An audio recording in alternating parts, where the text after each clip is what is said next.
Welcome to FPL Wiki Euro Fantasy Football Breakdown. Hey, fantasy managers! Welcome back to FPL Wiki, your go-to source for all things Fantasy Premier League. If you're excited about the Euros and want to dominate your fantasy league, smash that like button and hit subscribe for weekly tips and insights. In this video, I'll be taking you through my Matchday 1 final team selection, and make sure to follow me on X for any Matchday substitutions or captaincy changes. In goal, it's Andriy Lunin of Ukraine. Ukraine has an easy opening fixture against Romania. In their group, Belgium is the only hard team they will face, so having the Ukraine number 1 for rotation is not that bad. I opted against Jordan Pickford, who is the popular pick because of the doubt that John Stones might be injured, and Harry Maguire is already out with an injury.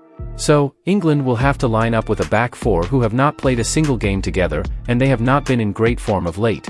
In defense, we have Wout Faes, Maximilian Mittelstadt, Theo Hernandez, and Federico Di Marco. Faes is a cost-effective option for the Belgium defense, as Belgium is in one of the easiest groups on paper, facing Ukraine, Romania, and Slovakia. Belgium has managed to keep 5 clean sheets in 8 games during the qualifiers. Maximilian Mittelstadt replaces David Raum in the squad from the last video. Thought that, in light of Maximilian Mittelstadt's couple of bad performances, he would be dropped for David Raum. However, reports are coming out that Germany will line up with the exact starting 11 that started against Greece. Maximilian Mittelstadt is a great value for money asset. He scored 2 goals and provided 5 assists for Stuttgart in the Bundesliga last season. Theo Hernandez offers the most reliable option for the France defense, having scored 2 goals and providing 8 assists in 25 appearances for his national team.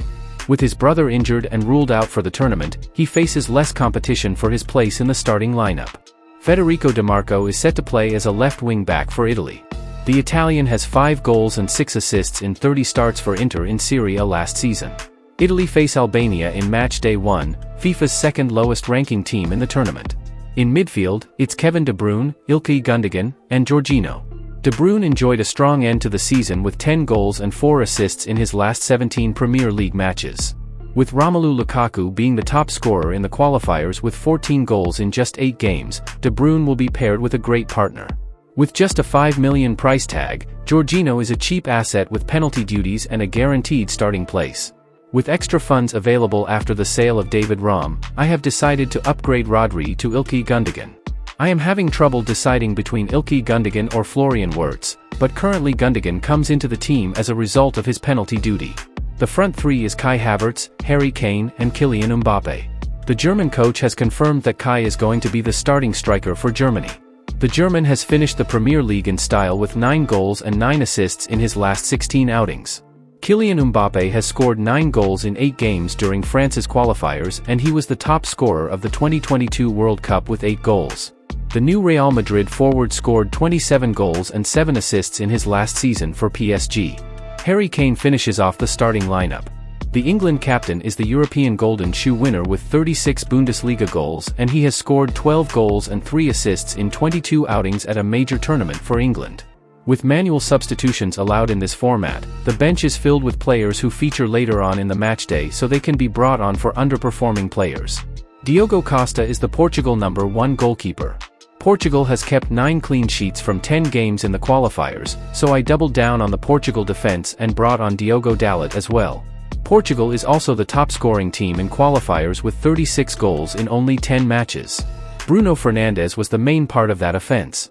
He was the top assist provider of the qualifier with 8 assists, and he also scored 6 goals. The last player on the bench is Hakan Çalhanoğlu, who is on every set piece of Turkey, and he faces Georgia in the opening tie of their fixture. The captain can be changed throughout the matchday, so it's smart to captain a player who features early on and change if you think the player yet to feature can do better. With that being said, Kai is currently holding the captain's armband, and we will change throughout the tournament based on his performance. I am planning on using only one of the chips during the group stage. The Limitless is the chip I am planning on using, and I might use it depending on how I do in Matchday 1. If I do badly on Matchday 1, I will use it in Matchday 2 and use the wildcard in Matchday 3. Or if I do well on Matchday 1, I will only use the Limitless on Matchday 3 and save the wildcard for the knockout stage. Thank you for tuning in. Remember, the right picks could make or break your fantasy season. And if you haven't already, subscribe to FPL Wiki for all the latest FPL tips and tricks. Don't forget to like and subscribe, and let me know your thoughts in the comments below. If I make any last-minute changes, I'll post an update on Twitter, so make sure to follow. There is a lot of FPL content coming up, so don't forget to subscribe so you don't miss out. See you next time.